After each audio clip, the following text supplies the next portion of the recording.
Good evening everyone. मेरी आवाज clearly आ रही है सबको? यस और नो एक बार लिख दो। Okay, thank you. ठीक है, तो आज स्टार्ट करेंगे हम लोग डायनामिक प्रोग्रामिंग।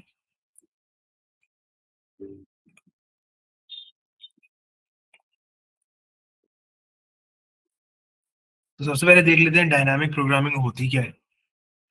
तो अगर हम एक प्रॉब्लम को मल्टीपल सब प्रॉब्लम्स में डिवाइड कर सकते हैं और उन प्रॉब्लम का सोल्यूशन हमारे को आगे काम आता है और उसको यूज करके हम लोग फाइनल सोल्यूशन बना सकते हैं, तो उसको कहते हैं dynamic programming.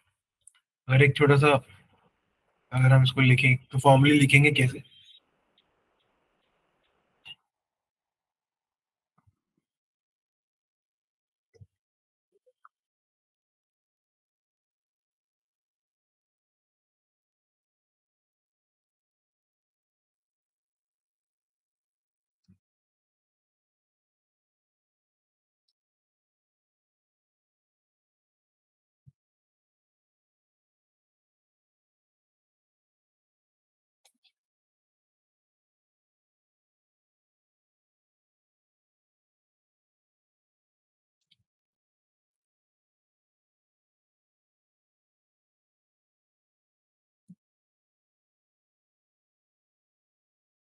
It's called dynamic program. अभी हम एक एग्जांपल देखते हैं, उससे हमें क्लियर हो जाएगा कि हम डायनामिक प्रोग्रामिंग यूज क्यों करते हैं।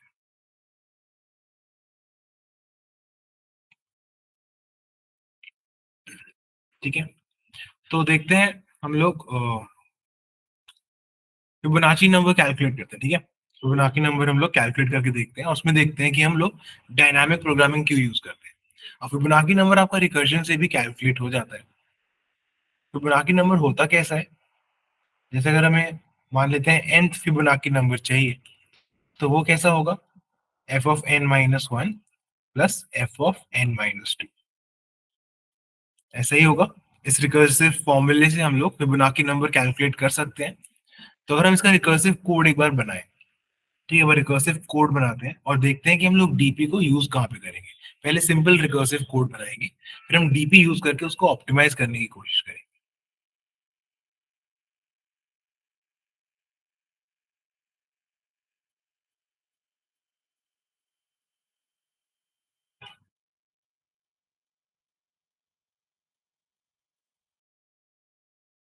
ये हो गया हमारा मेन फंक्शन।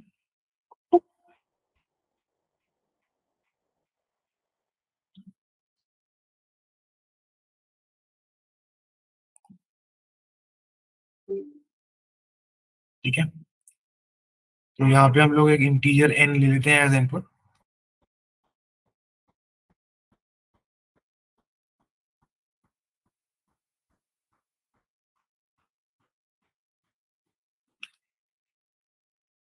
ये हो गया हमारा स्कैनर क्लास का ऑब्जेक्ट। ये हो गया वेरिएबल n, इसमें ले लेते हैं इनपुट। तो हमने यूजर से इनपुट ले लिया है हमारे वेरिएबल n के अंदर और हमें कैलकुलेट करना है nth number in the Fibonacci series. ठीक है, तो एक फंक्शन बनाते हैं फिर, और उसके अंदर पास कर देते हैं n। तो भी एक फंक्शन रिटर्न करेगा, हम लोग उसको प्रिंट करा देंगे।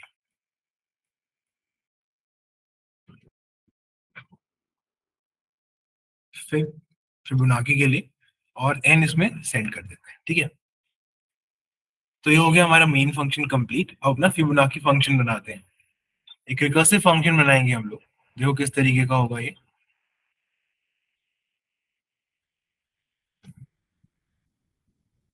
एक इंटीजर रिटर्न करेगा, फंक्शन का नाम है फिर। ये एक integer variable as a parameter ले रहा है, तो उसको कैच कर लेते हैं। तो सबसे पहले लगाएंगे स्टॉपिंग कंडीशन। रिकर्जन में सबसे पहली चीज होती है स्टॉपिंग कंडीशंस, वो लगा देते हैं। अगर n1 है या फिर n2 है, तो फर्स्ट और सेकंड टर्म दोनों ही हमारे 1 होते हैं, तो रिटर्न कर देंगे 1। अगर अभी ये 1 नहीं है, 1 या 2 नहीं है, तो क्या करेंगे, हम लोग रिटर्न करेंगे। देखो फिबोनाची ऑफ n क्या होता है, अभी हमने देखा था ऊपर। Fibonacci of n is equal to Fibonacci of n minus one plus Fibonacci of n minus two. तो वही करेंगे, फिबोनाची कॉल करेंगे n-1 के लिए, प्लस फिबोनाची कॉल करेंगे n-2 के लिए। जो भी इसका सम आएगा उसको रिटर्न कर देंगे, क्लोज कर देते हैं। इतना कोड आप लोग को समझ में आ रहा है, यस और नो? अगर नहीं आ रहा है एक बार बता दो, एक बार एक्सप्लेन कर दूंगा। इतनी चीज समझ में आ गई सबको, यस और नो? ओके, मधुसूदन को आ गई, सब लोग बता दो। प्रेरणा, कौस्तभ, रघुवेंद्र, सुहेल, गौरव, शिवम, हर्ष, वेरी गुड। प्रेरणा वेरी गुड, सुहेल, गौरव वेरी गुड। ठीक है, तो ये हो गया हमारा बेसिक फिबोनाची का कोड, और ये रिकर्जन यूज कर रहा है। अब एक रिकर्सिव ट्री बनाते हैं कि ये जो कोड है एक्चुअली में काम कैसे कर रहा है, ये देख लेते हैं। ठीक है, कोई भी एक छोटा सा नंबर ले लेते हैं, वरना ट्री बहुत ज्यादा बड़ा बन जाता है।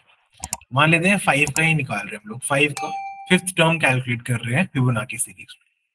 जब हमने फिफ्थ टर्म के लिए कॉल किया फिबोनाची फंक्शन को, यहाँ पे फिब ऑफ 5 कॉल किया,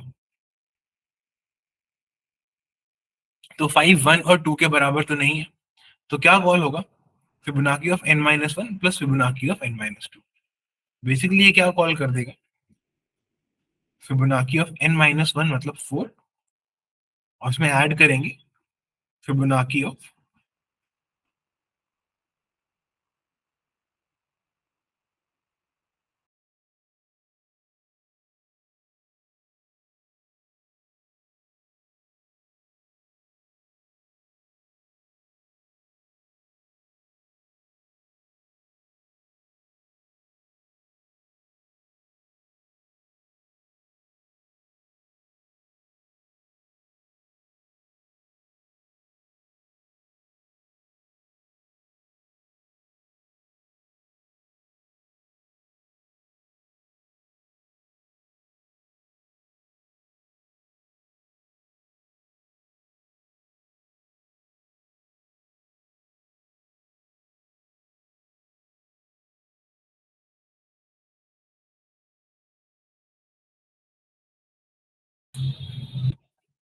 ओके, सॉरी थोड़ा सा कनेक्शन इशू हो गया था।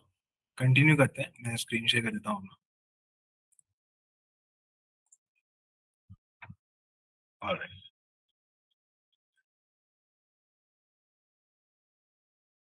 ठीक है, तो आगे देखते हैं। देखते हैं फिबोनाची हमारा रिकर्जन ट्री है कैसा बनेगा। फिबोनाची ऑफ 5 को कॉल किया तो ये कॉल करता है Fibonacci of 4 plus Fibonacci of 3। और फिबोनाची ऑफ 4 जब हमने कॉल किया तो फिर से सेम चीज होगी, 4 1 और 2 के बराबर नहीं है, तो यहाँ पे क्या कॉल हो जाएगा? 3 और फिबोनाची ऑफ 2, इन दोनों को ऐड करेंगे आपस में। अब फिबोनाची ऑफ 2 आ गया है, तो ये आ गई हमारी स्टॉपिंग कंडीशन, तो n इक्वल टू 2 पे रिटर्न कर देगा 1, तो इसने तो 1 रिटर्न कर दिया। फिबोनाची ऑफ 3 देखो, फिबोनाची ऑफ 3 क्या करेगा? n-1 मतलब 2, n-2 मतलब 1। अब ये दोनों 1 रिटर्न कर देंगे, ऐड हो जाएंगे आपस में, ये 2 रिटर्न कर देगा, जिससे कि फिबोनाची ऑफ 4 आपका बन जाएगा 2 प्लस 1, ये 3 रिटर्न कर देगा। ठीक, अब फिबोनाची ऑफ 3 देखते हैं इसकी चेन कैसी बनेगी। तो ये कॉल करेगा Fibonacci of 2 plus Fibonacci of 1, यहाँ से भी 1 रिटर्न हो जाएगा और यहाँ से भी 1 रिटर्न हो जाएगा। इन दोनों को आपस में ऐड करके यहाँ से 2 रिटर्न हो जाएगा, और इन दोनों को आपस में ऐड करके फाइनली 5 बच जाएगा। अदरवाइज भी अगर हम देखें 1 1 2 3 5, तो फिफ्थ टर्म हमारा 5 ही आएगा, और यहाँ से भी हमारा रिटर्न होता है 5। अब इस ट्री में एक चीज देखो, सेम चीज हमारी बार बार कैलकुलेट हो रही है। देखो फिबोनाची ऑफ 3 यहाँ पर भी कॉल किया हमने, जिसको हमें कैलकुलेट करना पड़ा, और यहाँ पर भी कॉल किया। इसी तरीके से जब हमारा ट्री बहुत लंबा हो जाएगा तो रिपीटेडली रिपीटेडली हमें बहुत सारी चीजें बार बार कैलकुलेट करनी पड़ेगी। इसका रीजन क्या है? इसका मेन रीजन ये है कि हम लोग जो रिजल्ट आ रहा है हमारा, जैसे फिबोनाची ऑफ 3, इसका आंसर क्या है, इसका रिजल्ट क्या है, ये हम कहीं स्टोर नहीं कर रहे हैं। ये चीज क्लियर है? एक थोड़ा सा लंबा ट्री और बना के देख लेते हैं। हम लोग कैलकुलेट करने का ट्राई करते हैं फिबोनाची ऑफ 7। ठीक है, इसमें आपको थोड़ा सा और क्लियर हो जाएगा कि रिपीटेडली एक ही नंबर हमारा बार बार कैलकुलेट होके आगे आ रहा है। इसमें कॉल होगा फिबोनाची ऑफ, सिर्फ एफ लिख लेते हैं, ठीक है, थोड़ा शॉर्ट में हो जाएगा, 6 प्लस फिबोनाची ऑफ 5। यहाँ पे आ जाएगा Fibonacci of 5 plus Fibonacci of 4। अभी क्लियर हो रहा है सबको ये ट्री कैसे बन रहा है? इसमें कोई कंफ्यूजन तो नहीं आ रही? क्लियर हो रहा है तो यस एक बार लिख के दे दो, भेज दो। जिसको भी क्लियर हो रहा है कि ये ट्री बन कैसे रहा है, यस लिख के भेज दो। Sohail very good. बाकी सब लोग को क्लियर है? यस ओके, हर्ष वेरी गुड। इसको क्लियर नहीं है नो लिख के भेज दो, अगर कोई इशू आ रहा है इस ट्री के अंदर। एक बार रिपीट, ओके रिपीट कर देता हूँ। देखो, अगर हमें फिबोनाकी ऑफ 7 कैलकुलेट करना है तो हम क्या कर रहे हैं, फिबोनाकी ऑफ 7 यहाँ से कॉल कर दिया, ठीक है। तो फिबोनाकी ऑफ 7 के अंदर क्या कॉल हो रहा है, ये एन बराबर नहीं है 1 के और 2 के, क्योंकि 7 है। यहाँ पे हमारा रिटर्न क्या कर रहे हैं, Fibonacci of n-1 plus Fibonacci of n-2। तो 7 - 1 होता है 6 और 7 - 2 होता है 5। तो बेसिकली ये दोनों कैलकुलेट करने पड़ेंगे अब हमें। फिबोनाकी ऑफ 6 फंक्शन कॉल किया गया है, फिबोनाकी ऑफ 5। फिबोनाकी ऑफ 6 के अंदर सेम, अगर हम पहले लेफ्ट साइड पूरा कैलकुलेट कर लेते हैं। फिबोनाकी ऑफ 6 जो है उसमें क्या होगा, फिबोनाकी ऑफ 5 और 4 कैलकुलेट होने पड़ेंगे, क्योंकि Fibonacci of 6 Fibonacci of 5 plus Fibonacci of 4 होता है। इस तरीके से हम लोग पूरा डेप्थ में जाएंगे इस ट्री के। अभी क्लियर हुआ थोड़ा, Prerna? Yes okay very good. ठीक है, थोड़ा छोटा कर लेते हैं। सबको विजिबल है ना? ऐसा तो नहीं है कि दिखना बंद हो गया, ज्यादा छोटा हो गया? दिख रहा है, चलो ठीक है गुड। तो अब फिबोनाकी ऑफ 5 कैसे कैलकुलेट होगा, सेम तरीके से कैलकुलेट होगा। यहाँ पे फिबोनाकी ऑफ 4 आएगा और यहाँ पे फिबोनाकी ऑफ 3 आएगा, आप उसमें ऐड करेंगे। फिबोनाकी ऑफ 4 कैसे कैलकुलेट होगा, फिबोनाकी ऑफ 3 आएगा, फिबोनाकी ऑफ 2 आएगा। फिबोनाकी ऑफ 3 कैसे कैलकुलेट होगा, फिबोनाकी ऑफ 1 आएगा, फिबोनाकी ऑफ 2 आएगा। ठीक है, 2 और 1 हमारी स्टॉपिंग कंडीशन है, तो 2 और 1 के आगे नहीं जाएंगे। फिबोनाकी ऑफ 3 कैसे कैलकुलेट होता है, फिबोनाकी ऑफ 1 और फिबोनाकी ऑफ 2 आपस में ऐड होंगे तो आ जाएगा। अब हमारी लेफ्ट साइड पूरी हो गई, नहीं अभी नहीं हुई है पूरी। फिबोनाकी ऑफ 4 कैसे कैलकुलेट होगा, फिर से फिबोनाकी ऑफ 3 का कॉल करेंगे और फिबोनाकी ऑफ 2 कॉल करेंगे, इनको ऐड करेंगे। फिबोनाकी ऑफ 3 कैसे होगा, 1 और 2 कॉल करेंगे, आपस में ऐड करेंगे तो फिबोनाकी ऑफ 3 बन जाएगा। इसी तरीके से एक बार राइट साइड भी कॉपी कर पूरा कर लेते हैं, कंप्लीट कर लेते हैं। Fibonacci of 4 sorry and Fibonacci of 3। 4 कैसे कैलकुलेट होगा, Fibonacci of 3 and Fibonacci of 2। Fibonacci of 3 कैसे कैलकुलेट होगा, Fibonacci of 1 and Fibonacci of 2। और 3 को फिर से हमें करना पड़ेगा 1 एंड 2 में ब्रेक।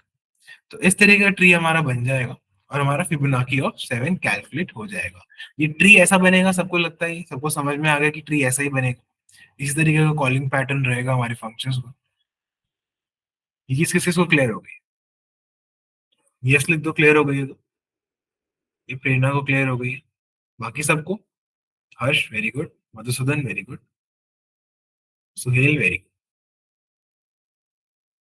ठीक है, तो इस तरीके का जब हमारा ट्री बनेगा तो आप देखो ये चीज, जैसे फिबोनाची ऑफ 5 है, ये दो जगह कैलकुलेट करना पड़ रहा है हमें पूरा पूरा। फिबोनाची ऑफ 4 और ज्यादा जगह कैलकुलेट करना पड़ रहा है, 1 2 3। और फिबोनाची ऑफ 3 देखो कितनी जगह कैलकुलेट करना पड़ रहा है, 1 2 3 4 5, 5 जगह। तो एक ही चीज को हम लोग बार बार सॉल्व कर रहे हैं। इससे क्या हो रहा है, हमारा टाइम वेस्ट हो रहा है। ठीक है, हमारा मतलब कंप्यूटर का टाइम वेस्ट हो रहा है। इससे बेटर ये नहीं होता कि हम लोग इसके जो रिजल्ट हैं वो स्टोर करते चलते। इतना क्लियर हो रहा है कि अगर हम लोग इसके रिजल्ट जो है वो स्टोर करते हुए चलें तो हमारे लिए ज्यादा ऑप्टिमल सोल्यूशन निकल जाएगा। बार बार सेम चीज कैलकुलेट नहीं करनी पड़ेगी।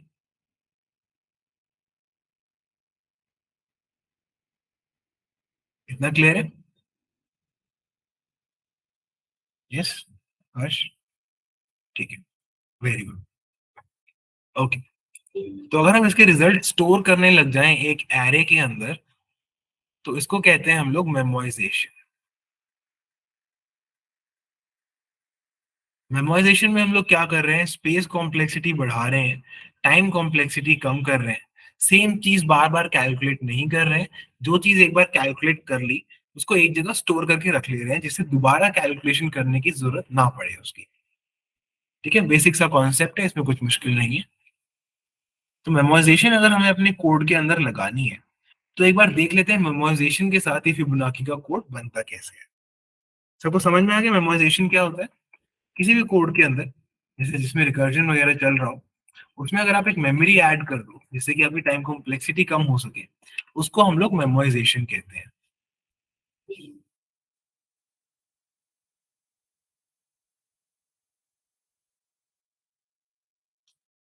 सर तो सेकेंडरी स्पेस करना पड़ता हाँ हर्ष, फिर से रिपीट करना। है सर, जैसे मेमोराइजेशन है इसमें कुछ सेकेंडरी स्पेस करना पड़ता है क्या मैं? आपकी वॉल्यूम बहुत लो है, एक बार फिर से बोलो थोड़ा माइक के पास आके। सर मैं चैट कर दूँ सर।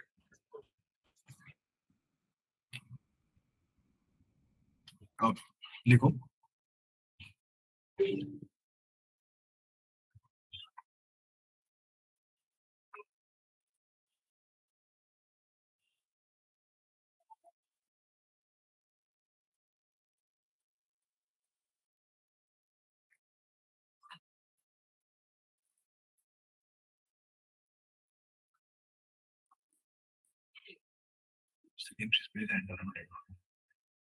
हाँ, हम लोग एक एरे ऐड कर देंगे मेमोराइजेशन के लिए। एरे के अंदर हम लोग स्टोर कराते चलेंगे रिजल्ट। ठीक है, ऑलराइट। तो मेमोराइजेशन क्या होता है? Storing calculated results to save time. Simple सा है, जो हमने रिजल्ट पहले स्टोर कैलकुलेट कर लिया है, जिससे बार बार उसे कैलकुलेट ना करना पड़े, तो हम उसको कहीं स्टोर करा लेंगे। तो अब देखते हैं मेमोराइजेशन के साथ ये सेम कोड कैसे बनता है।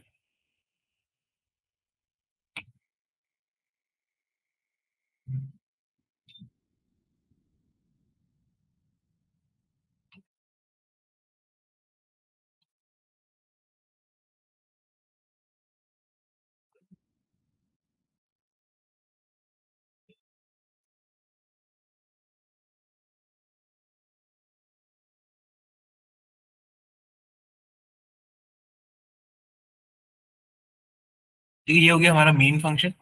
इसके अंदर हम लोग स्कैनर क्लास का ऑब्जेक्ट बनाएंगे।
ठीक है, स्कैनर क्लास का ऑब्जेक्ट बनाएंगे।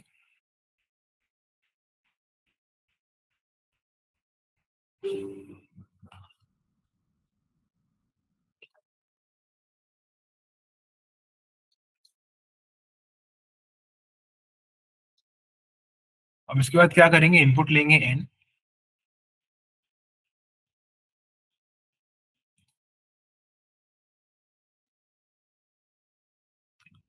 ठीक है, ऐसे हमने इनपुट ले लिया है। अब एक एरे बनाएंगे n साइज का, या n+1 साइज का बना लेते हैं, जिससे nth इंडेक्स हमारा एक्सेसिबल हो।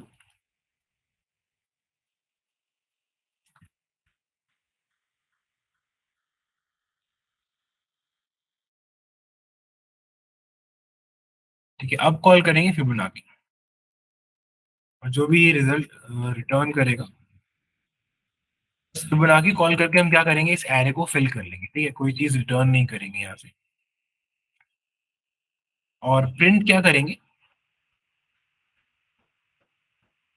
इस एरे का जो nth इंडेक्स पे नंबर होगा उसको प्रिंट करेंगे।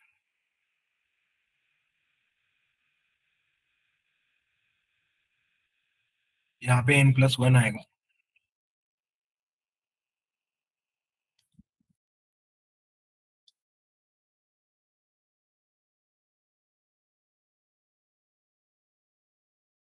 ठीक है, तो फिबोनाची जो है अब कुछ रिटर्न नहीं कर रहा है, हम लोग बस उसको यूज कर रहे हैं जिससे वो एरे को पूरा फिल कर दे, और जो भी चीज ये एरे में फिल कर देगा लास्ट में nth इंडेक्स पे जो नंबर होगा उसको हम लोग प्रिंट कर देंगे। तो इसमें हमें दो चीजें सेंड करनी पड़ेंगी।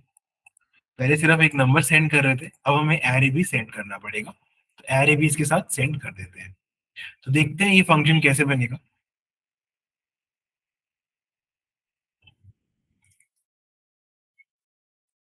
कुछ रिटर्न नहीं कर रहा है तो वॉइड आएगा इस बार, और दो पैरामीटर्स कैच करने होंगे, एक n कैच करना होगा और उसके साथ एक एरे कैच करना होगा।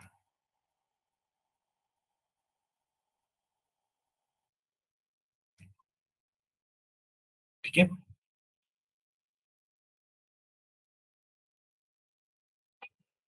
सबसे पहले स्टॉपिंग कंडीशन लगा देते हैं, क्योंकि कर रहे हैं हम रिकर्जन ही कर रहे हैं, लेकिन उसमें मेमोराइजेशन का एक एडेड एडवांटेज उसको दे रहे हैं, जिससे कि टाइम कॉम्प्लेक्सिटी थोड़ी हम लोग कम कर सकें।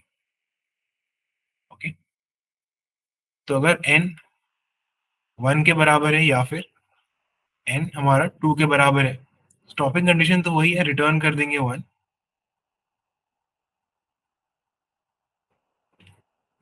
अब अगर हमारा n किसी भी और नंबर के बराबर है, सबसे पहले चेक करेंगे हमारे एरे के अंदर nth लोकेशन पे कोई भी और नंबर है अदर देन 0, मतलब ये हम कभी ना कभी कैलकुलेट करके अपने एरे के अंदर स्टोर करा चुके हैं। इसको वॉइड की जगह इंट कर लेते हैं। क्यों कर रहे हैं हम लोग इंट? क्योंकि इसको दूसरे फंक्शन में हम लोग वैल्यू सीधा रिटर्न करा रहे हैं अभी के लिए। तो एरे हमारा अगर nth लोकेशन पे, मतलब nth इंडेक्स पे नॉन जीरो नंबर है, मतलब कभी ना कभी हम लोग nth नंबर को कैलकुलेट करके वहां पे रख चुके हैं, तो इस केस में सीधा रिटर्न कर देंगे बिना आगे फर्दर कैलकुलेशन करे एरे ऑफ n। अभी हम लोग देखेंगे कि इसका क्या इफेक्ट आता है और इससे क्या हमें बेनिफिट मिलेगा। अदरवाइज हम लोग रिटर्न करेंगे Fibonacci of n-1 plus Fibonacci of n-2। मतलब अगर हमने पहले से कैलकुलेट नहीं करके रखा हुआ है तो कैलकुलेट करना पड़ेगा, लेकिन हमने पहले से ही कैलकुलेट करके रखा हुआ है तो हम लोग उसका ऑलरेडी स्टोर्ड रिजल्ट ही रिटर्न कर देंगे। इसका क्या बेनिफिट मिलेगा इस छोटी सी इस 2-3 लाइन के कोड का, एक बार हम ट्री बना के देख लेते हैं। ऐसे बेसिक आइडिया थोड़ा सा लग गया आप लोग को कोड का, कुछ आइडिया आ गया होगा माइंड में कि कैसे चल रहा है ये। बिल्कुल ही क्लूलेस है तो मेरे को बता दो, थोड़ा आइडिया आ गया तो यस लिख दो, जिससे मेरे को पता लगता रहे कि हाँ थोड़ा थोड़ा समझ में आता जा रहा है साथ साथ। ओके, प्रेरणा, शिवम, यस, हर्ष, क्लियर, ठीक है, वेरी गुड। तो एक बार ट्री बना के इसका देख लेते हैं कि कैसा बनेगा। तो फिबोनाची ऑफ 7 ही कैलकुलेट करते हैं, जिससे हमें पता चल जाए कि डिफरेंस क्या है, कितनी कैलकुलेशन हमारी बच गई है। फिबोनाची ऑफ 7 कैलकुलेट करेंगे तो ये चेक करेगा कि 7 पे ऑलरेडी कुछ रखा हुआ है, नहीं अभी हमने नहीं रखा हुआ, 7 पे कुछ भी नहीं रखा हुआ। तो क्या करेंगे,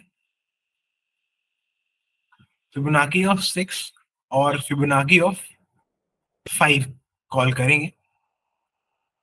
ये रिटर्न करने से पहले एक चीज हमें और इसमें ऐड करनी होगी, एरे में ऐड करना होगा नंबर,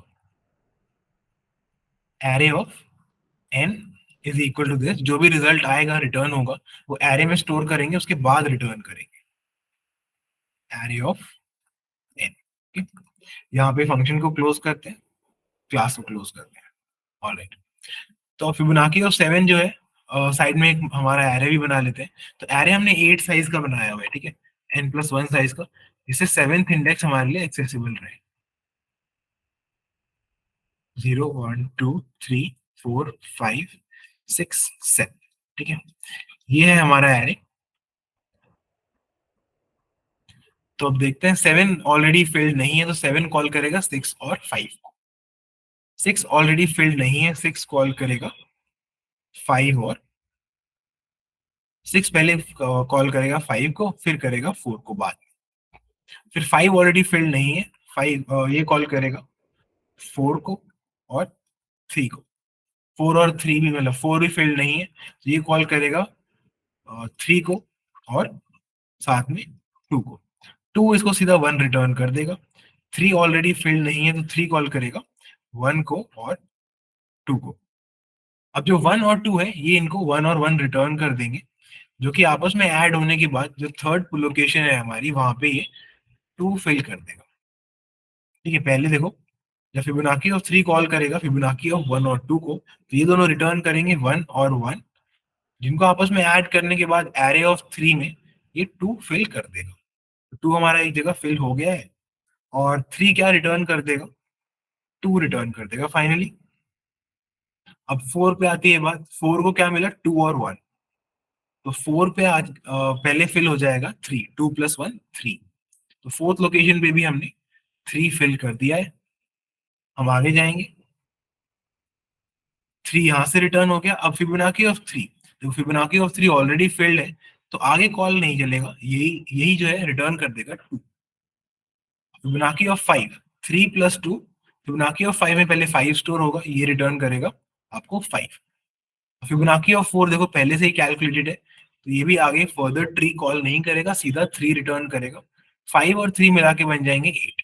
फिबोनाची ऑफ 6 में चला जाएगा 8, ये रिटर्न कर देगा 8। अब जो लेफ्ट साइड थी, लेफ्ट सब ट्री था, वो पूरा ही का पूरा कैलकुलेट हो चुका है। अब राइट साइड देखो कितनी जल्दी कैलकुलेट हो जाएगी। फिबोनाची ऑफ 5 ऑलरेडी कैलकुलेटेड है, ये रिटर्न कर देगा 5। तो 5 और 8 का जो सम रहेगा वो रहेगा 13। 13 फिल हो जाएगा और 13 रिटर्न हो जाएगा। लास्ट में हम लोग प्रिंट क्या कर रहे हैं? एरे ऑफ n मतलब एरे ऑफ 7। तो 13 हमारा जाके प्रिंट हो जाएगा। तो आपको दिखा होगा यहाँ पे हमने काफी सारे ट्री को प्रून कर दिया, मतलब काफी सारे ट्री को कॉल ही नहीं करा, उसकी जरूरत नहीं पड़ी, क्योंकि जो चीजें हम ऑलरेडी कैलकुलेट कर रहे थे वो हमने स्टोर कर ली थी एक एरे में, और वहीं से हमने रिजल्ट फेच करके रिटर्न कर दिया। इतना क्लियर हुआ सबको? डिफरेंस दिखाई दिया मेमोराइजेशन से हमें क्या फायदा मिला है? यस और no? Yes, very good, very good. ठीक है, तो बस इसी तरीके से जब हम सब प्रॉब्लम्स का रिजल्ट स्टोर कर लेते हैं, इसको कहते हैं डायनामिक प्रोग्रामिंग। ठीक है, डायनामिक प्रोग्रामिंग में दो पार्ट्स होते हैं, एक तो आपको सब प्रॉब्लम्स का जो रिजल्ट है वो स्टोर करना होता है, और जो करंट रिजल्ट है वो प्रीवियस प्रॉब्लम्स पे डिपेंडेंट होना चाहिए। अगर करंट रिजल्ट प्रीवियस प्रॉब्लम्स पे डिपेंडेंट ना हो, तो वो होती है ग्रीडी प्रोग्रामिंग।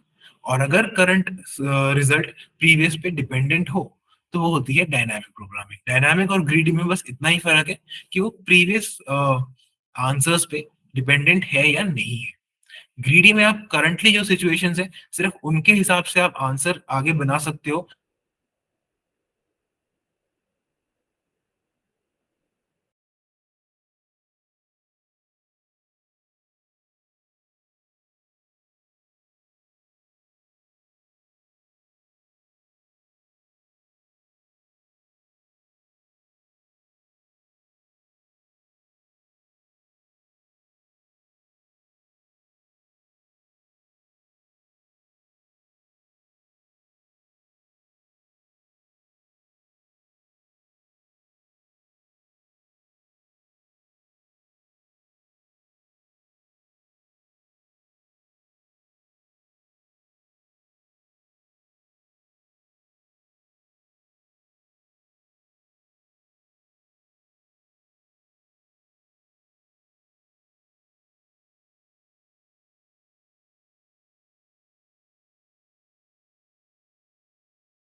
सॉरी, थोड़े ज्यादा डिस्कनेक्शन हो रहे हैं आज।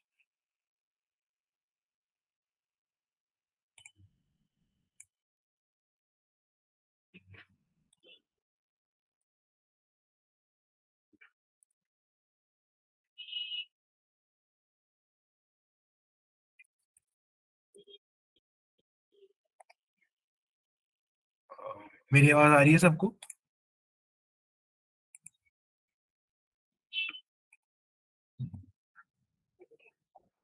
Yes, okay. मैं विजिबल हूँ या नहीं?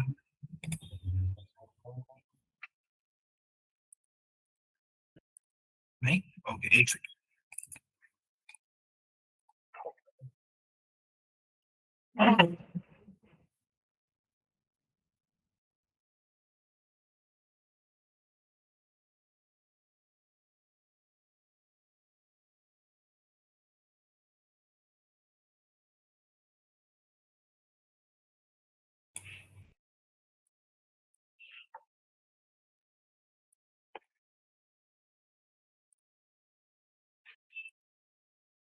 ओके, ठीक है।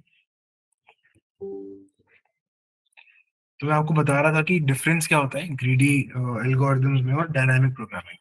अगर प्रीवियस रिजल्ट्स को हम लोग यूज करके ही करंट आंसर सॉल्व कर सकते हैं तो वो डायनामिक प्रोग्रामिंग होता है, अदरवाइज वो ग्रीडी प्रोग्रामिंग होता है। ठीक है, तो देखते हैं कहाँ कहाँ काम आ सकता है हमारे डायनामिक प्रोग्रामिंग, किस टाइप के क्वेश्चन में काम आ सकता है। तो एक क्वेश्चन सॉल्व करने की कोशिश करते हैं।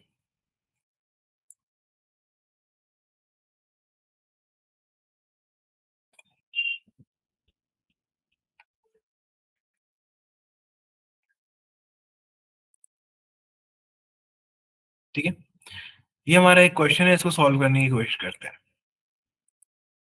You are climbing a staircase, it takes n steps to reach the top. Each time you can either climb one or two steps.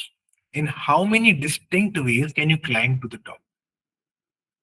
तो आपको स्टेयरकेस चढ़नी है, हर बार या तो आप एक स्टेप ऊपर रख सकते हो या दो। आप कितने तरीके से टॉप तक पहुंच सकते हो ये आपको बताना है। छोटा सा एग्जांपल लेके देखते हैं कि इसका मतलब क्या हुआ, फिर इसको डिस्कस करेंगे।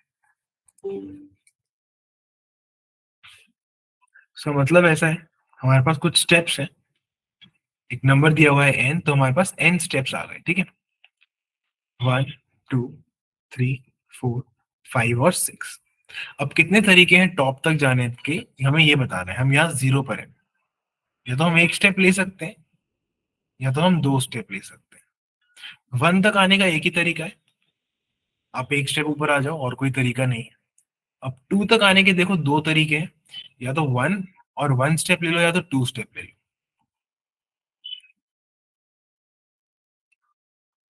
3 तक जाने के कितने तरीके हैं, देखो, या तो 1 1 1, ये 3 हो जाता है, या तो 2 1, ये 3 हो जाता है, या तो 1 2, ये भी आपका 3 ही हो जाता है। तो 3 तक जाने के तीन तरीके हैं, 2 तक 2 और 1 तक 1। 4 तक जाने के कितने तरीके हैं, ये भी एनलिस्ट कर लेते हैं एक बार। 1 1 1 1, 2 1 1, 1 2 1, इसके अलावा 1 1 2 2 2। ये 5 तरीके हैं 4 तक जाने के। कोई मैंने मिस तो नहीं किया? आपको लगता है कोई और तरीका भी है इन 5 के अलावा? सोचो, कहीं इस 5 के अलावा तो कोई तरीका नहीं है जो मैं मिस कर रहा हूँ? कोई है तो बताओ, नहीं है तो भी बताओ कि नहीं है।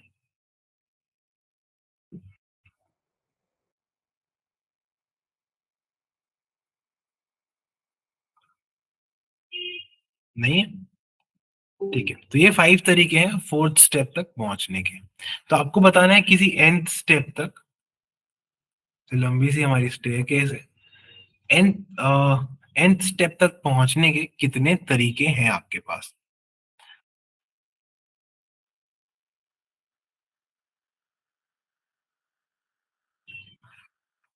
तो कैसे सॉल्व करेंगे, देखो, इसमें एक पैटर्न आपको मैं दिखाता हूँ, उसके बाद ये इजी हो जाएगा थोड़ा। 4 तक पहुंचने के कितने तरीके हैं, 3 तक पहुंचने के जितने तरीके हैं, उन सब के बाद अगर हम 1 स्टेप ले लें तो उससे 4 तक पहुंचेंगे। ये सबको क्लियर है? 3 तक पहुंचने के जितने भी तरीके हैं, उन पे अगर लास्ट में 1 स्टेप और ले लें उससे 4 में पहुंच जाएंगे। ये सबको क्लियर है? जैसे कि आप देखो, 1 स्टेप लिया 4 में पहुंच गए, 1 स्टेप लिया 1 स्टेप लिया। ये चीज क्लियर हुई, ये सुनो।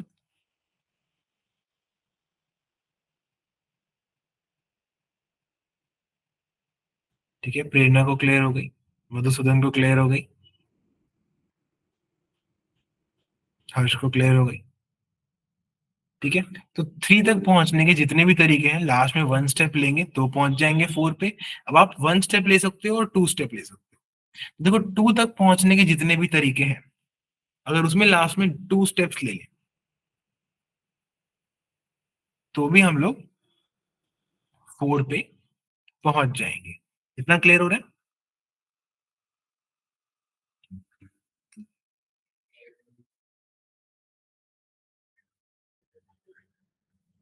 इतना क्लियर हुआ सबको कि 4 पर पहुंचने के जितने 2 पे पहुंचने के जितने भी तरीके हैं, उसमें लास्ट में 2 स्टेप ले लें तब भी 4 तक पहुंच जाएंगे। तो 4 तक पहुंचने के कितने तरीके हुए? जितने तरीके 3 तक पहुंचने के हैं प्लस जितने तरीके 2 तक पहुंचने के हैं। देखो 3 वाले भी सारे तरीके मैप हो रहे हैं कहीं ना कहीं, और 2 वाले भी सारे तरीके मैप हो रहे हैं कहीं ना कहीं। ये चीज क्लियर हुई? ये चीज विजिबल है सबको? आप 3 तक पहुंचने के तरीके देख लो, जितने तरीके 2 तक पहुंचने के हैं प्लस जितने तरीके 1 तक पहुंचने के हैं, वो आपको बताएगा 3 तक पहुंचने के कितने तरीके हैं। देखो 1 1 ये 2 स्टेप है। 2 स्टेप के बाद अगर 1 स्टेप लेते हैं 3 पे पहुंचते हैं। देखो ये मैप हो रहा है। और 1 स्टेप के बाद अगर 2 स्टेप लेते हैं तो भी 3 पे पहुंचते हैं। ये भी मैप हो रहा है। तो 4 तक पहुंचने के कितने तरीके हैं? 3 और 2 के तरीके मिला के। तो बेसिकली फिबोनाची सीक्वेंस की तरह ही कुछ बन गया है यहाँ पे। n तक पहुंचने के कितने तरीके हैं? जितने तरीके n-1 तक पहुंचने के हैं प्लस जितने तरीके n-2 तक पहुंचने के हैं। ये चीज क्लियर हो गई सबको?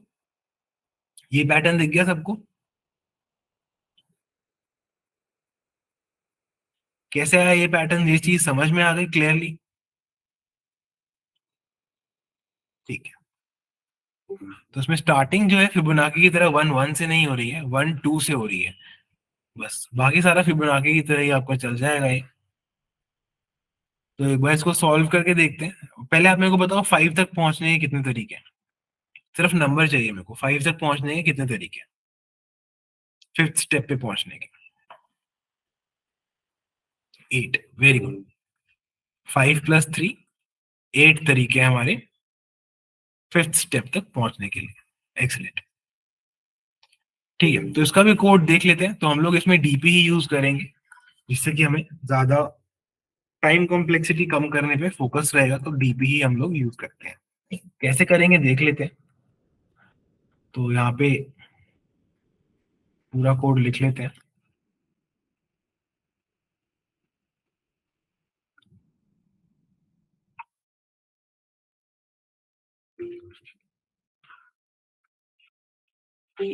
तो ये हो गया हमारा मेन फंक्शन।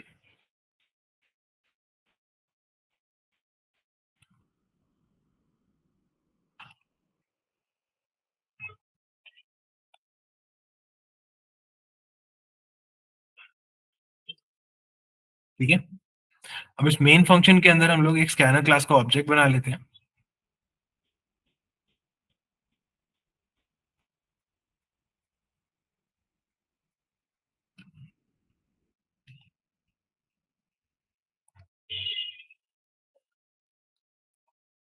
ओके।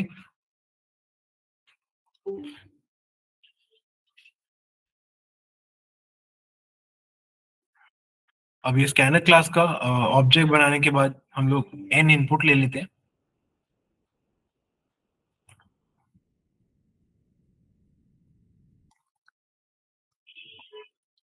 अब एक एरे बना लेते हैं n साइज का, जहां पे हम लोग रिजल्ट स्टोर करते चले जाएंगे।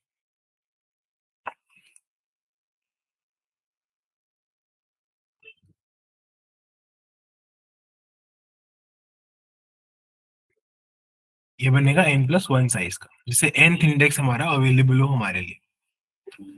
तो अब हम क्या करेंगे? सबसे पहले एरे ऑफ 1 के अंदर 1 डाल देंगे। एरे ऑफ 2 के अंदर 2 डाल देंगे। अब क्या करेंगे? n में से 2 हटा देंगे, कि 2 नंबर्स के लिए हमने कैलकुलेट कर लिया है। क्वेश्चन में दिया हुआ है n greater than 2 ले लेते हैं। ठीक है, n हमेशा 2 से बड़ा ही होगा। नहीं तो यहाँ पे इफ एल्स डालना पड़ेगा, और कोई चीज चेंज नहीं है। n में से माइनस करेंगे 2, क्योंकि 2 स्टेप्स के लिए हम कैलकुलेट कर चुके हैं। और क्या करेंगे? एक लूप चलाएंगे। या फिर n में से 2 हटाने की जगह हम लोग सिंपली क्या कर सकते हैं, i को 2 से स्टार्ट कर सकते हैं, ठीक है, 3 से स्टार्ट कर सकते हैं। तो ऐसा करते हैं, i को 3 से इनिशियलाइज करते हैं, i less than equal to n तक जाएगा और i प्लस प्लस, ये एरे के इंडिसेस को फिल करता चला जाएगा। कैसे, देखो, एरे ऑफ i, इसकी वैल्यू क्या है, array of i minus one plus array of i minus two. जब ये लूप खत्म होगा तो nth इंडेक्स पे फिल हो जाएगा नंबर, जो हमारा आंसर है उसको हम लोग प्रिंट करा देंगे।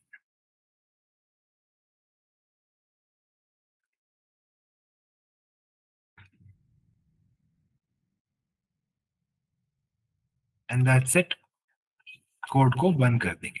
तो देखो हर बार क्या कर रहे हैं, एरे ऑफ आई को array of i minus one plus array of i minus to करके रख दे रहे हैं। इसका एक बार एग्जाम्पल ले लेते हैं, एक छोटा सा। मान लेते हैं 6 स्टेप पे कैसे पहुंच सकते हैं ये निकालना है, ठीक है। तो देखो, ये 0 हो गया, इसको हमने यूज नहीं किया, 0 1 2 3 4 5 और 6, ये हो गए हमारे अलग अलग इंडिसेस। 1 पे 1 डाल दिया, 2 पे 2 डाल दिया हमने यहाँ से। अब लूप किया, 3 से 3 पे क्या डाला, array of i minus one plus array of i minus two. तो 2 प्लस 1 हो गया 3, फिर आई आगे बढ़ गया, 4 पे क्या डाला, 3 प्लस 2। हर एक पे प्रीवियस टू नंबर्स का सम डाल दे रहे हैं, 5 प्लस 3 8 हो गया, और यहाँ पे 8 प्लस 5 हमारा 13 हो गया। 13 वेज है 6 स्टेप तक पहुंचने के लिए। सबको क्लियर हो गया, यस और no?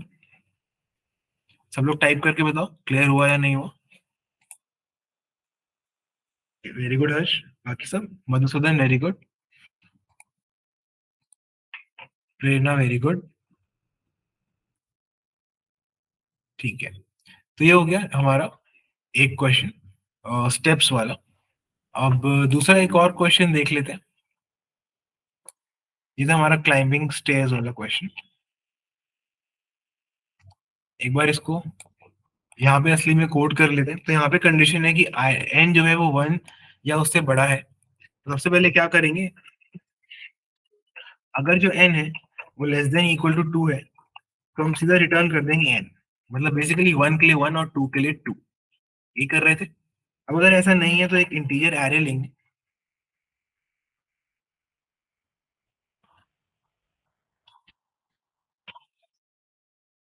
N plus one size का लेंगे,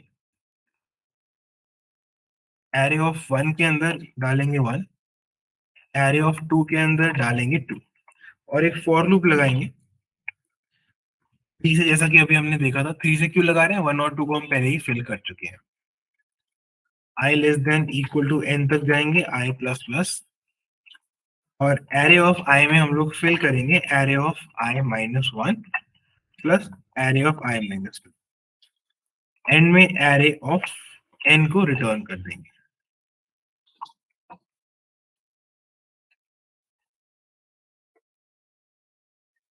रन करके देखते हैं इसको।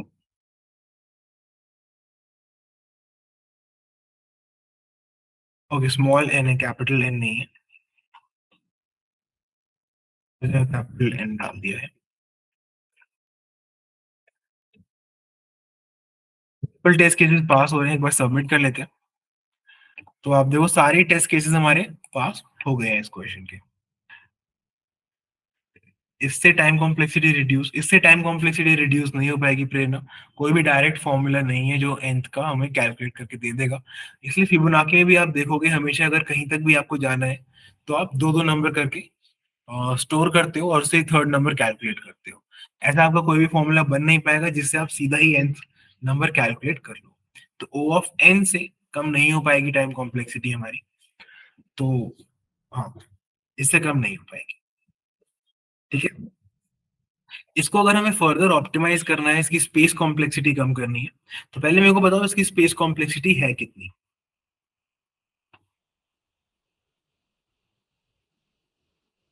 पहले बताओ इस कोड की स्पेस कॉम्प्लेक्सिटी कितनी है।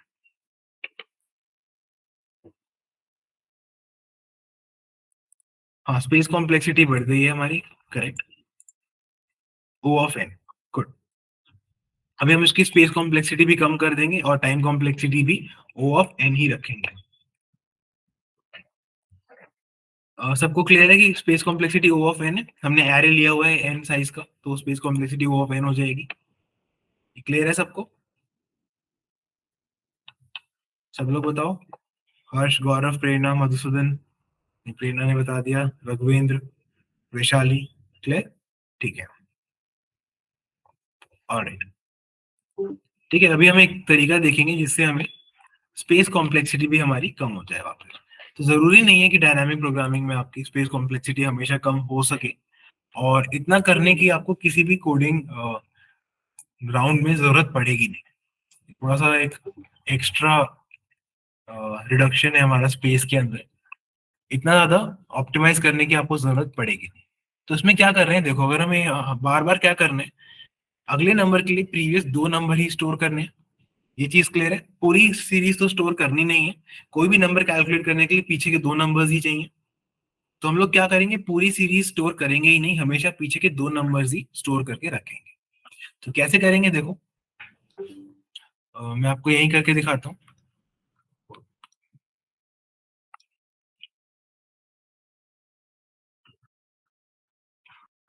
तो देखो, एरे की जगह हमें क्या करना है, दो वेरिएबल ले लेने हैं।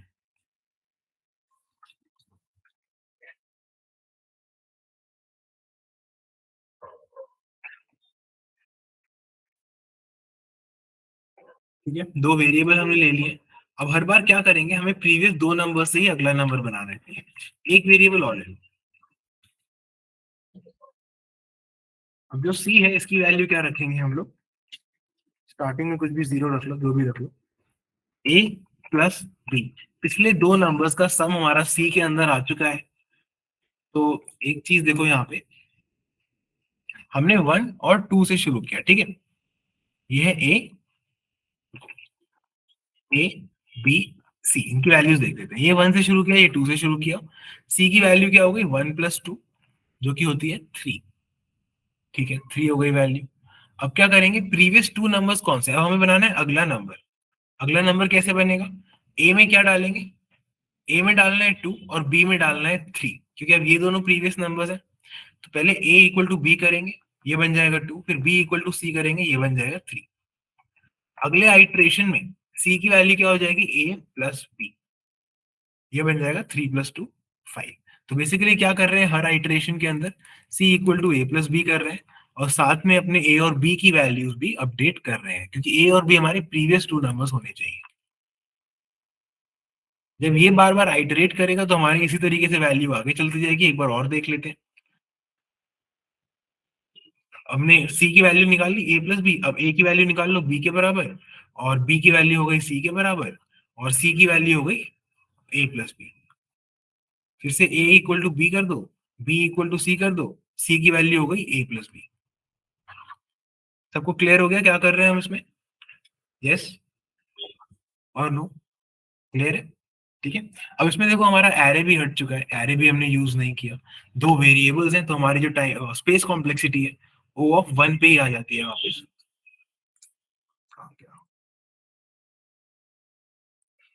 ठीक है, तो हमने ये जो एरे था इसको हमने कमेंट कर दिया, ए और बी ले लिए और सी को जीरो से स्टार्ट कर लिया। तो वही करेंगे जो कर रहे थे, ए को बी के बराबर करेंगे, बी को सी के बराबर कर देंगे, और लास्ट में हम लोग रिटर्न कर देंगे। रन करके देख लेते हैं। तो हमारे विजिबल टेस्ट केसेस यहाँ पे पास हो रहे हैं, सबमिट करते हैं। तो सारे टेस्ट केसेस जो है हमारे पास हो रहे हैं। देखो, हमारी जो मेमोरी, जितने लोगों को हम बीट कर रहे हैं वो भी इम्प्रूव हो गई है। अर्लियर करीब 30 समथिंग % था जिनको हम बीट कर रहे थे, लेकिन अब करीब 60% हम लोग बीट कर रहे हैं। ठीक है, ये क्वेश्चन पूरा क्लियर हो गया तो एक बार यस लिख दो, फिर अगले क्वेश्चन पे चलेंगे। ए टू जेड पूरा क्लियर हो गया तो एक बार यस लिख दो सब लोग। वेरी गुड प्रेरणा, मधुसूदन, बाकी सब लोग बताओ। हर्ष, वेरी गुड।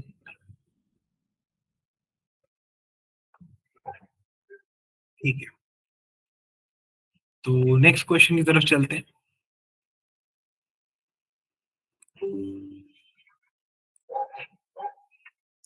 अब नेक्स्ट क्वेश्चन कुछ फिबोनाची सीरीज जैसा ही है। एक नई सीरीज है, मान लेते हैं tribonacci series. The tribonacci sequence Tn is defined as follows. T0 0 होता है, T1 1 होता है, T2 भी 1 होता है। अब टी एन प्लस थ्री की वैल्यू क्या होती है? T n plus T n plus one plus T n plus two. Basically किसी भी टर्म की वैल्यू क्या होती है? उसके पिछले तीन टर्म्स का सम। अभी तक हम दो टर्म्स का सम कर रहे थे, यहाँ पे हमें तीन टर्म्स का सम करना है।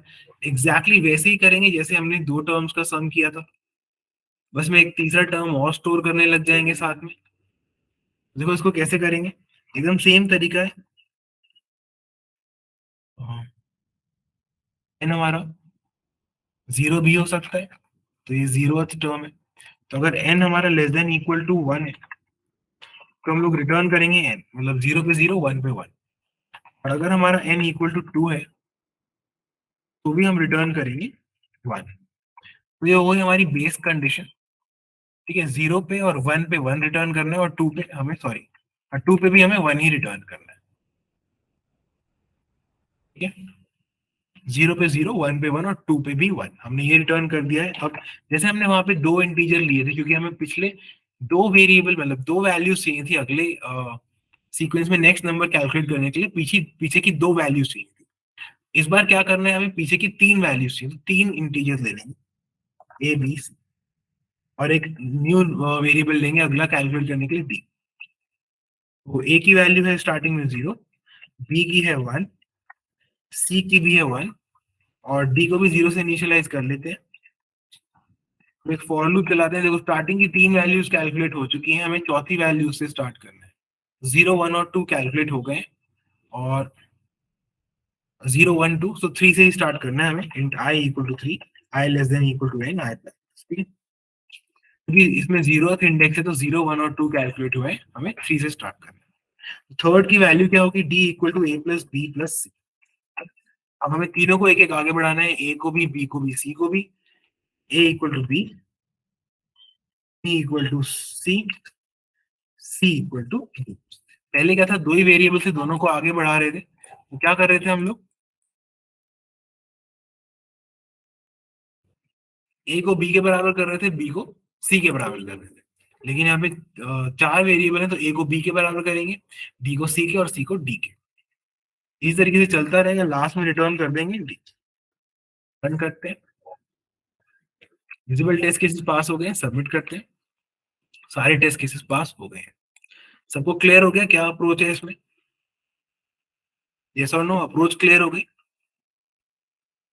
सेम ही अप्रोच है जो फिबोनाची में थी। ट्रिबोनाची में तीन टर्म्स का सम आने लग गया दो की जगह, और कोई डिफरेंस नहीं। क्लियर हुई? मधुसूदन वेरी गुड, बाकी सबको? प्रेरणा वेरी गुड, हर्ष वेरी गुड। कोई डाउट है तो पूछ सकते हैं साथ साथ, लास्ट में बचा के मत रखो डाउट अपने, जो भी डाउट है साथ साथ में से पूछते रहो।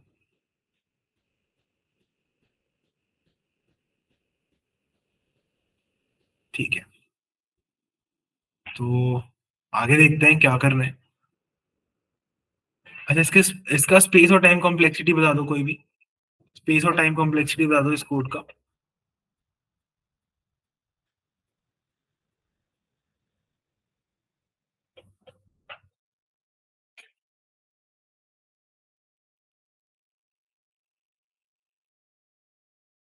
Space complexity O of one, okay. सब लोग बताओ स्पेस और टाइम कॉम्प्लेक्सिटी क्या होगा? Time complexity O of n. ठीक है, प्रेरणा का आंसर आ गया। बाकी सब लोग? Time space n n one. Gaurav O of n, space complexity O of one. Harsh, ठीक है। ठीक है, तो उसकी space complexity O of one है, क्योंकि हमने सिर्फ कुछ वेरिएबल्स लिए हैं चार। और time complexity O of n है, क्योंकि हम एक लूप चला रहे हैं एन तक। तो ठीक है, ये क्वेश्चन हमारा इजीली सॉल्व हो गया, क्योंकि लास्ट क्वेश्चन जो था एकदम वैसा ही क्वेश्चन था ये, तो हमने इजीली इसको सॉल्व कर लिया है।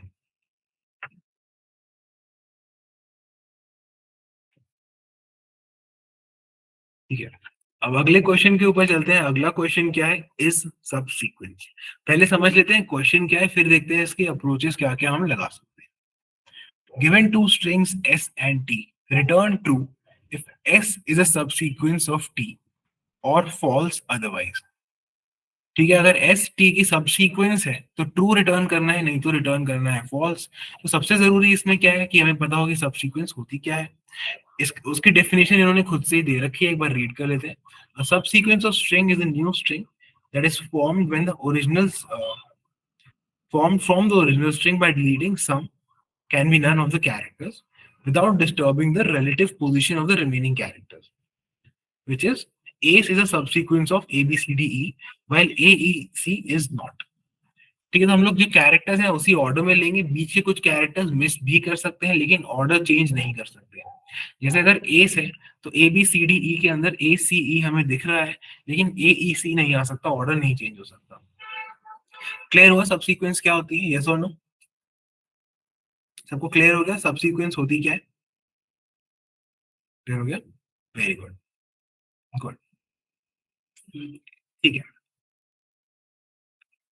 तो देखते हैं इसको सॉल्व कैसे कर सकते हैं. यहाँ से एग्जाम्पल लेते हैं, दोनों ही लेते हैं, समझ लेते हैं एक बार दोनों एग्जाम्पल्स के थ्रू कि हम लोग कर क्या रहे हैं.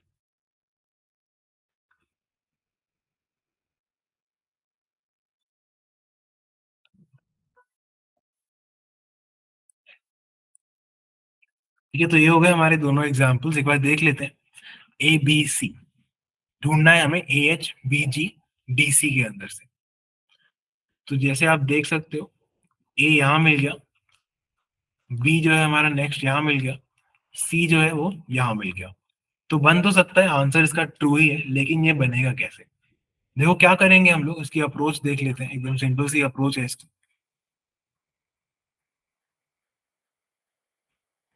कितनी सीक्वेंस हमें मिल चुकी है अभी तक उसको हम लोग स्टोर करते जाएंगे. स्टोर कहाँ करेंगे? एक पॉइंटर के थ्रू ही स्टोर हो जाएगा. देखो एक पॉइंटर इस पे लगाएंगे, एक पॉइंटर इस पे लगाएंगे. अब अगर कैरेक्टर मैच करते हैं तो दोनों को आगे बढ़ाएंगे. ठीक है, ध्यान से सुनना. अगर कैरेक्टर मैच करते हैं दोनों को आगे बढ़ाएंगे. कैरेक्टर मैच नहीं करते तो ये दूसरे वाले पॉइंटर को आगे बढ़ाएंगे. कैरेक्टर मैच करते हैं फिर से दोनों को आगे बढ़ाएंगे. कैरेक्टर मैच नहीं करते तो सिर्फ दूसरे वाले पॉइंटर को आगे बढ़ाएंगे. कैरेक्टर फिर से मैच नहीं करता, फिर से सिर्फ दूसरे वाले को आगे बढ़ाएंगे. अब मैच करते हैं तो दोनों को फिर से आगे बढ़ाएंगे. जब तक ये खत्म होगा, ये वाली स्ट्रिंग खत्म होगी. अगर हमारी ये स्ट्रिंग भी खत्म हो जाती है मतलब पूरी स्ट्रिंग हमें दूसरी स्ट्रिंग के अंदर मिल गई है. अगर ऐसा नहीं होता है मतलब नहीं मिल गया. दूसरे एग्जाम्पल से देख लेते हैं क्या होगा. हमारे पास है ए एक्स. सर सेकंड की वो नहीं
सर वो ही नहीं आ रही.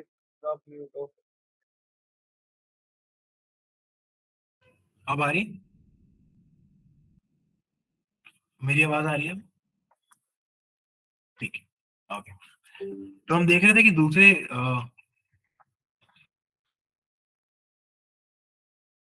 जो दूसरा एग्जाम्पल है उसमें क्या होगा. तो हमने लिख लिया यहाँ पे ए एक्स सी और A H B G T C. ठीक है, तो सेम चीज करेंगे दोबारा. यहाँ पे एक पॉइंटर, यहाँ पे एक पॉइंटर, दोनों कैरेक्टर सेम है तो दोनों पॉइंटर आगे बढ़ेंगे. तो बेसिकली जो ये वाला पॉइंटर है ये स्टोर कर रहा है कि कितनी स्ट्रिंग वहां पे मैच कर चुकी है. राइट.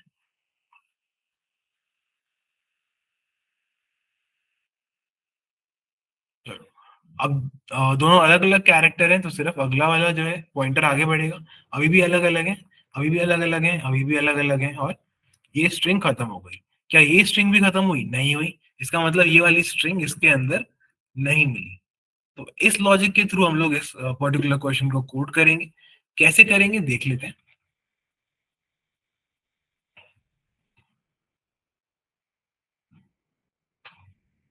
हम लोग को तरीका समझ में आ गया कि क्या करने वाले हैं? यस और नो? सब लोग को क्लियर हो गया कि करने क्या वाले हैं? दो पॉइंटर यूज करके कैसे सॉल्व हो रहा है ये? Very good, very good. ठीक है, तो कैसे करें इसको सॉल्व? देखो, सीधा यहाँ पे सॉल्व कर लेते हैं। सबसे पहले हमें दो पॉइंटर्स बनाने हैं, दोनों इनिशियलाइज होंगे जीरो से। P1 और P2 नाम दे देते हैं इनको। दोनों जीरो से हमने इनिशियलाइज कर लिए हैं। हमें करना क्या है, एक पॉइंटर बेसिकली S पे चलेगा और दूसरा T पे चलेगा। हमारी S जो है वो छोटी वाली स्ट्रिंग है, जो ढूंढनी है वो S है, और जिसमें से ढूंढनी है वो है T। तो क्या करेंगे, जब तक P1 not equal to S dot length and P2 not equal to T dot length, तब जब तक P1 भी एंड तक नहीं पहुंचता और P2 भी एंड तक नहीं पहुंचता, तभी तक ये वाइल लूप चलेगा। इसमें क्या करना है, अगर जो S डॉट कैर एट P1 है वो इक्वल है T डॉट कैर एट P2 के, अगर ये दोनों टर्म जो है, ये दोनों कैरेक्टर्स जो है, ये दोनों बराबर है, तो क्या करेंगे, P1 को भी आगे बढ़ा लेंगे और P2 को भी आगे बढ़ा लेंगे। नहीं देखा था हमने? अगर ऐसा नहीं है तो सिर्फ P2 को आगे बढ़ाएंगे। लॉजिक क्लियर है, सिंपल सा। ये सब सीक्वेंस कंटिन्यूअस नहीं होगा। नहीं, सब सीक्वेंस मधुसूदन कंटिन्यूअस नहीं होना चाहिए। इसको कंटिन्यूअस होने की जरूरत नहीं है। आपने मतलब यहाँ पे एग्जांपल में देखो आप, जैसे ए बी सी है, ए यहाँ मिल रहा है, बी यहाँ मिल रहा है और सी यहाँ मिल रहा है, तब भी ट्रू आ रहा है। तो यहाँ पे क्लियरली लिखा है कि बीच से कैरेक्टर्स लीव करते हुए या डिलीट करते हुए भी अगर हमारी बन जाती है सब सीक्वेंस, सेम स्ट्रिंग, तो उसको भी हम सब सीक्वेंस ही कहते हैं। ठीक है, मधुसूदन क्लियर हो गया? कंटिन्यूटी जरूरी नहीं है उसके अंदर। क्लियर हुआ? Yes, very good. तो यहाँ पर थे हमने दोनों आगे बढ़ा लिया, अगर वो बराबर है, नहीं तो एक ही को आगे बढ़ा लिया। अब एंड में देखेंगे कि हमारा जो एस है उसकी जो लेंथ है उसके बराबर हो गया क्या P2, मतलब सॉरी P1, मतलब P1 पूरा बाहर आ चुका है, पूरा ट्रैवर्स कर चुका है हमारी एस स्ट्रिंग को या नहीं।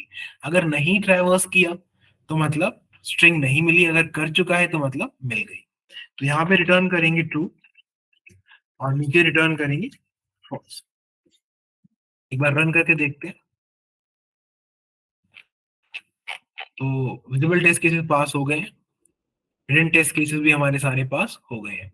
एक चीज ध्यान रखेंगे, जैसे सी प्लस प्लस या सी के अंदर आप 0 और 1 रिटर्न कर देते हो, यहाँ पे देखो 0 1 रिटर्न कर दिया अगर मैंने, तो जावा के अंदर ये चीज नहीं चलती है। ठीक है, 1 और 0 ट्रू और फॉल्स को मैप नहीं होते हैं, आपको ट्रू और फॉल्स ही लिखना पड़ेगा पूरा, और कोई तरीका नहीं है। ये ऑटोमेटिकली कन्वर्ट या इम्प्लिसिटली कन्वर्ट नहीं होते हैं इंटीजर्स आपके बूलियन में जावा के अंदर। क्लियर है? ठीक है, पूरा कोड क्लियर है, पूरा लॉजिक क्लियर है और क्वेश्चन क्लियर है, जिसको सब कुछ क्लियर है एक बार यस लिख दो, फिर नेक्स्ट क्वेश्चन की तरफ चल देंगे। कोई भी डाउट है तो मेरे से अभी पूछ लो इस क्वेश्चन के अंदर। ओके, वैशाली को क्लियर हो गया, हर्ष को, मधुसूदन को, प्रेरणा को, ठीक है, वेरी गुड। रघुवेंद्र को भी हो गया, गुड। ठीक है, तो चलते हैं नेक्स्ट क्वेश्चन की तरफ।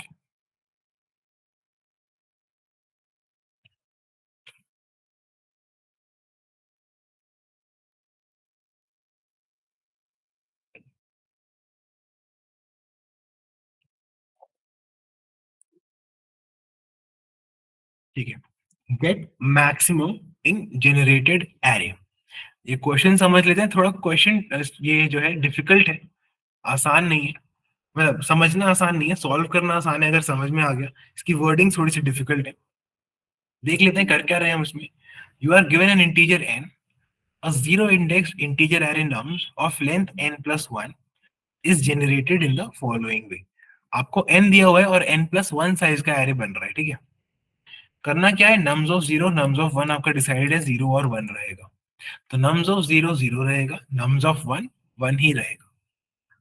अब आगे देखते हैं, nums of two into i equal to nums when two into i is between two and n, and nums of 2 into I plus 1 is equal to nums of 1 plus nums of I plus nums of I plus 1 when 2 into I plus 1 is between 2 and n. Return the maximum integer in the array nums। किस किस को समझ में आ गया कि करना क्या है, ये लिखा हुआ क्या है, ये जो फॉर्मूलेज है, ये किस किस को समझ में आ गया कि इसका मीनिंग क्या है।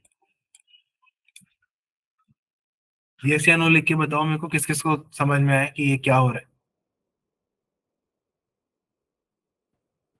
नहीं, ठीक है। ओके, तो जैसे मैंने आपको पहले ही कहा था, थोड़ा लिखा अजीब तरीके से हुआ है, लेकिन अगर एग्जाम्पल देख लेंगे तो थोड़ा सा समझ में आ जाएगा कि हो क्या रहा है। इससे तो नॉर्मली ज्यादातर मेरे को खुद ही एक बार में समझ नहीं आया था कि ये हो क्या रहा है यहाँ पे। नीचे देख लेते हैं, थोड़ा सा समझ में आ जाएगा। जैसे अगर 7 दिया हुआ है तो आउटपुट 3 है। कैसे है, इसकी एक्सप्लेनेशन है, एक्सप्लेनेशन समझते हैं। यहाँ इसको कॉपी कर लेते हैं और व्हाइट बोर्ड पे लेके चलते हैं, पूरी एक्सप्लेनेशन डिटेल में समझ लेते हैं।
ओके, तो इसको समझ लेते हैं कि रूल्स हैं क्या।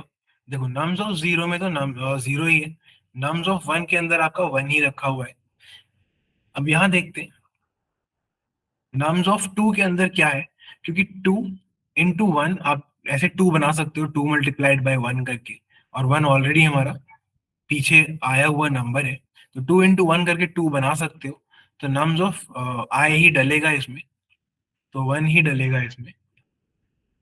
अब आगे देखते हैं थ्री कैसे बना सकते हैं हम। Two multiplied by one plus one करके थ्री बन जाएगा हमारा, तो इसमें nums of one plus nums of two डलेगा। रूल देख लेते हैं एक बार फिर से, तो थोड़ा सा और क्लियर हो जाएगा। देखो, अगर नम्स ऑफ टू आई कर सकते हैं, टू इंटू आई निकाल सकते हैं, किसी भी ऑलरेडी आए हुए नंबर को मल्टीप्लाई बाय टू करके करंट नंबर निकल जाएगा, तो नम्स ऑफ आई ही बनता है, ठीक है।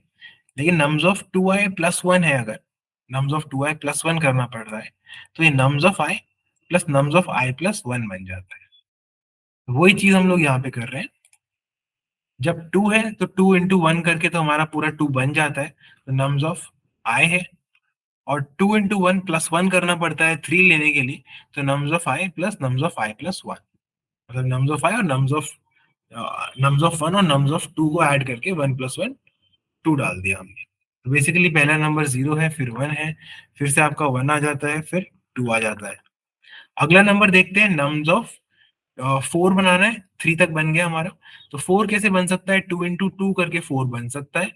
तो वहां पे क्या डालेंगे हम लोग, नम्स ऑफ आई, जो कि 2 हो जाएगा। नम्स ऑफ 2 क्या है, 1 है, तो यहाँ पे 1 ही आ जाएगा।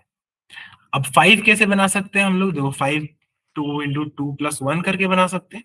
तो यहाँ पे क्या आएगा, nums of 2 plus nums of 3। तो 0 1 2 3 4, 2 3 2 प्लस 1 3 आ जाएगा। तो देखो यहाँ पे नम्स ऑफ 5 आपका 3 आ गया। अभी क्लियर हुआ सबको क्या कर रहे हैं हम लोग, थोड़ा सा आइडिया लगा कैसे कैसे कर रहे हैं। अगर 2i करके कुछ हो सकता है तो 2i कर रहे हैं, 2i प्लस 1 करके हो सकता है तो 2i प्लस 1 कर रहे हैं। अगर 2i प्लस 1 करना पड़ता है तो nums of i plus nums of i plus 1 आ जाता है वहां पे। और अगर 2i से ही हो जाता है तो नम्स ऑफ i रख देते हैं। क्लियर हुआ, हमें इस एरे में मैक्सिमम वैल्यू निकालनी है। क्लियर हुआ ये,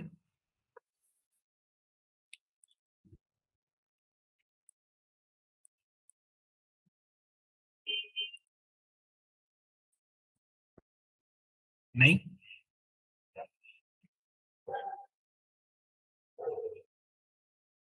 हाँ करेक्ट प्रेरणा, तो पैटर्न यही है देखो मधुसूदन।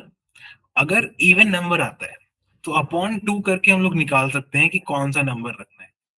देखो बेसिकली क्या है, हमें बनाना है x, हमें निकालना है नम्स ऑफ x। अब या तो ये इवन हो सकता है या तो ये ऑड हो सकता है। मेनली हमें ये पता करना था ये इवन है या ऑड है, ठीक है। अब अगर ये इवन है तो हम उसको ऐसे रिप्रेजेंट कर सकते हैं, जहां पे i जो है it is less than x।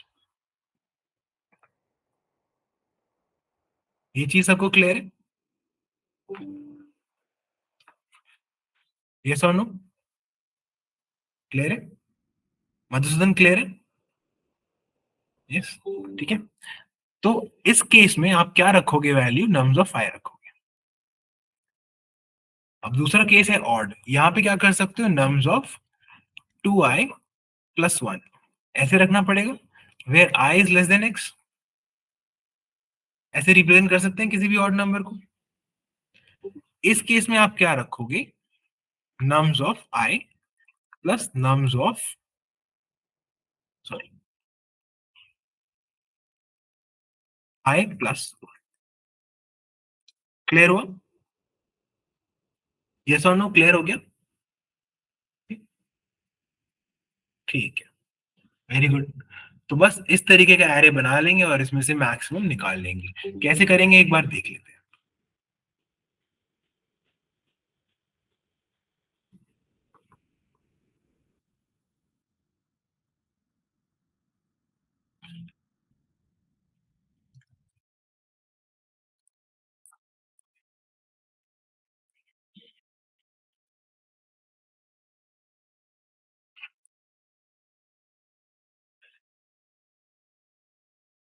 ठीक है, ये हमारा मेन फंक्शन हो गया, इसमें हम लोग स्कैनर क्लास का ऑब्जेक्ट ले लेते हैं।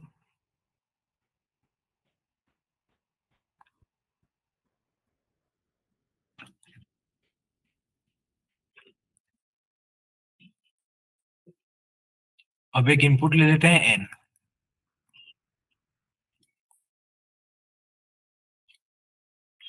अब n इनपुट है तो हमें n प्लस वन साइज का एरे बनाना है, ठीक है, क्योंकि उसमें क्वेश्चन में ही लिखा हुआ है कि n प्लस वन नंबर हमें रिटर्न करना है।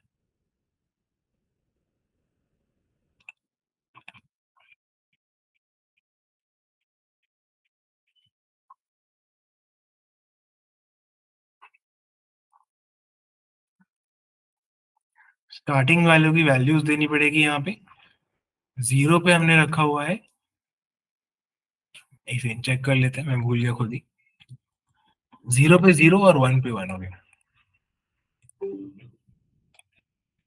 तो 0 पे गया 0 और 1 पे गया 1। अब हम आगे लूप चलाते हैं। आई हमारा जाएगा, 0 और 1 कवर हो चुका है 2 से n तक, आई प्लस प्लस, ओके। अब इसमें हम लोग करेंगे क्या क्या, ये देखो। जब भी हम पहले हम चेक करेंगे कि नंबर इवन है या ऑड है। अगर इवन है तो क्लियर है नम्स ऑफ एरे है ना हमारे एरे का नाम, array of i is equal to array of i by 2। ठीक है, अगर इवन है तो उसके लिए ये रूल चलेगा, ये क्लियर है सबको? इवन के लिए ये रूल है, हाफ कर देंगे। क्लियर? ठीक है, अब इवन नहीं है मतलब एल्स में मतलब ऑड है, और क्या होगा, इवन या ऑड ही हो सकता है। तो एल्स के अंदर जाके क्या करेंगे, एरे ऑफ आई की वैल्यू क्या है, array of i by 2 plus array of i by 2 plus. ठीक है, अब हमें साथ साथ मैक्सिमम भी स्टोर करना है तो साथ साथ ही स्टोर कर लेते हैं उसको। एक कहाँ डिक्लेयर करें इसको, यहाँ कर देते हैं int max as equal to 0, 0 से इनिशियलाइज कर लेते हैं।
ठीक है, तो मैक्स वैल्यू को अपडेट करते हुए चलते हैं।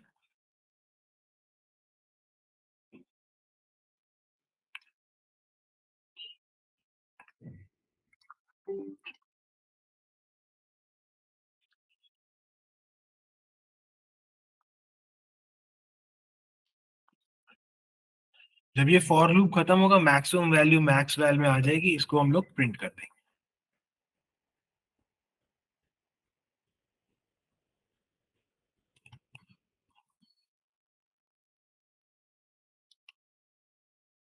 And that's it.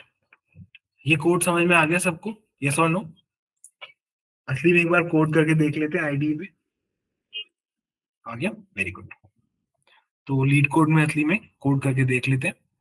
आज ज्यादा डिस्कनेक्शन हो रहे हैं, रियली सॉरी, इसको फिक्स कर लेंगे नेक्स्ट टाइम तक।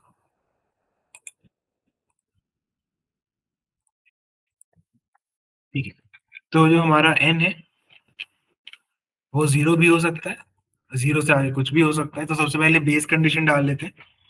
अगर जो हमारा एन है वो लेस देन इक्वल टू 1 है तो साथ ही साथ रिटर्न कर दो वो एन। 0 पे 0 रिटर्न करना है, 1 पे 1 रिटर्न करना है। ठीक है, आगे के लिए हम क्या करेंगे, एक एरे बनाएंगे।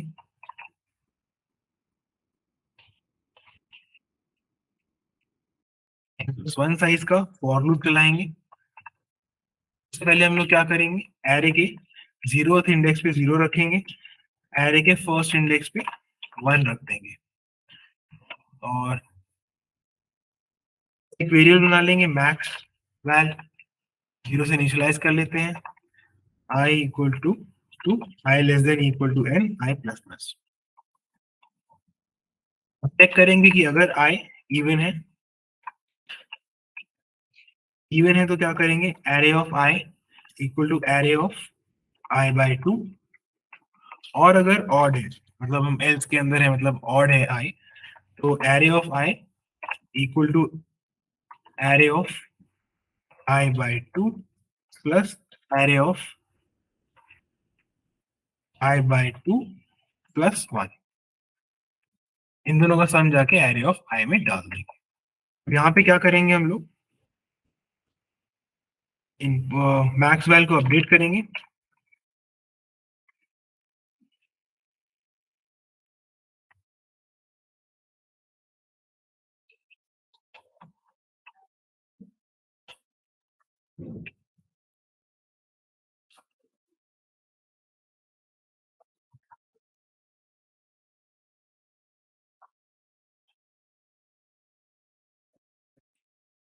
रिटर्न करेंगे max value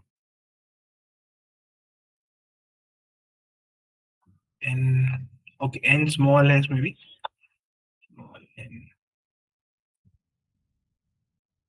visual test cases हमारे पास हो रहे हैं, सबमिट करते हैं। सारे टेस्ट केसेस यहाँ पर भी हमारे पास हो गए हैं। इस कोड का जल्दी से टाइम और स्पेस कॉम्प्लेक्सिटी बता दो सब लोग।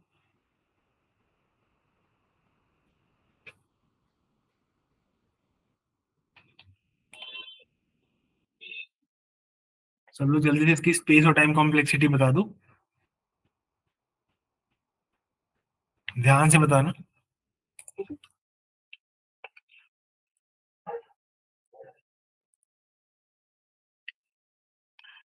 टाइम भी एन और स्पेस भी एन, ठीक है। मधुसूदन कह रहे टाइम और स्पेस दोनों एन है, बाकी सब लोग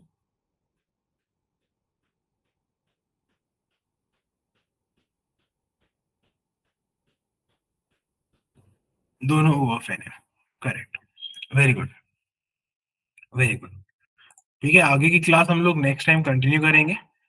आज थोड़े ज्यादा डिस्कनेक्शन है, तो नेक्स्ट क्लास में मिलते हैं। एक 2 मिनट रुक जाओ, एक छोटा सा पोल फिल कर देना।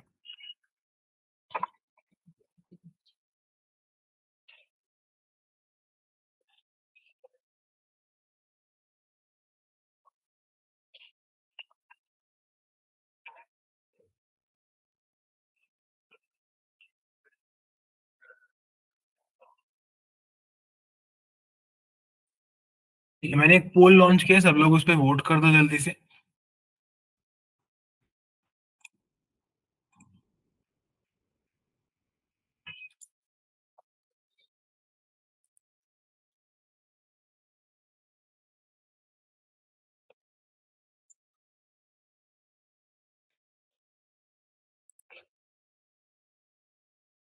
Alright, thank you everyone, next class में मिलते हैं। तो याद से ज्वाइन इन कर लेना, क्योंकि डीपी के कुछ मुश्किल क्वेश्चंस हम लोग करने वाले हैं नेक्स्ट क्लास में।